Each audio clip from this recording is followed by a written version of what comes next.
कभी भी ट्रिग्नोमेट्री में फिगर कैसा भी हो आपको तुरंत समझ में आ जाएगा कि साइन लगेगा, कॉस लगेगा, टैन लगेगा। ध्यान से कहीं भी नहीं जाना, ध्यान से देखना है। तो इस सारे रेशियो यानी साइन 30 की वैल्यू कितनी होती है, कॉस 30 की वैल्यू कितनी होती है, टैन 30 की वैल्यू कितनी है, ये सारे आपको टेबल जो है ये आपको याद करनी है, तभी आप एंगल की वैल्यू रख पाएंगे। तो सबसे पहले साइन का आपको बताता हूँ कि साइन में क्या क्या चीज़ होती है। नंबर एक चीज़ थीटा आपका दिया जाएगा, यानी जो एंगल होता है वो आपका थीटा होता है। नंबर एक बात तो थीटा सभी में ही आपका मिलेगा, यानी थीटा अगर है तो थीटा वो सभी के लिए ही है।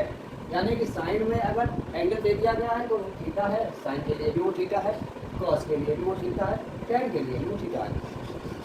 दूसरी चीज़ साइन का फार्मूला हमें पता है कि पी और एच यानी कि परपेंडिकुलर भी होना चाहिए और हाइपोटेनस होना चाहिए। ये बात समझ में धीरे धीरे आ रही होगी, कन्फ्यूजन लग रही होगी, बट लेकिन आ जाएगी।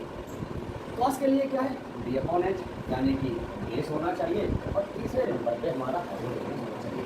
कन्फ्यूजन लग रही होगी, लेकिन आखिरी में जब क्लियर कर दूंगा तो आप कहोगे वाह जल्दी बहुत इंसान ने अच्छी चीज़ बताई है कि अब तो फिगर में कोई दिक्कत नहीं रहेगी कि ऑटोमेटिक आपको पता पड़ जाएगा कि साइन आएगा, कॉस आएगा, टैन आएगा, बस देखते जाइए। तीन चीज़ें हैं, समझना गौर से क्या समझा रहा हूँ।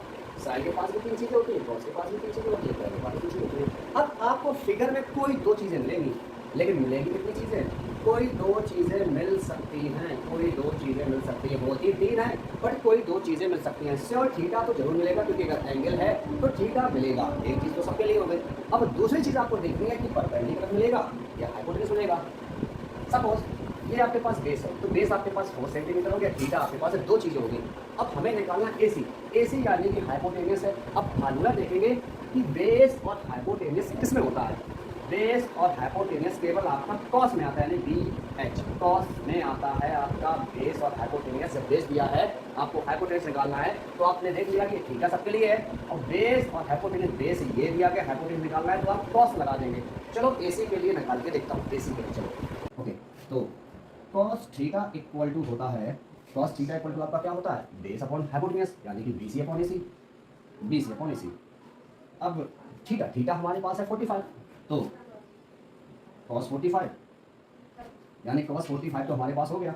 अब जो है बीसी हमारे पास कितना है, बीसी हमारे पास 4 है, एसी नहीं पता। अब कॉस 45 जो आपका आया है, कॉस 45 की वैल्यू कितनी होती है, वो 1/√2 होती है, यानी 1/√2 आपकी ये हो गई इक्वल टू आपको 4 अपॉन एसी। अब आपको क्रॉस मल्टीप्लाई आना चाहिए, यानी तो एसी इक्वल टू आपका हो जाएगा, एसी इक्वल टू आपका हो जाएगा 4√2, यानी आपकी जो एसी आपकी आ गई है, एसी इक्वल टू आपका हो जाएगा 4√2, तो एसी आपकी आ गई है 4√2, आपकी एसी आ गई है क्रॉस के अकॉर्डिंग से।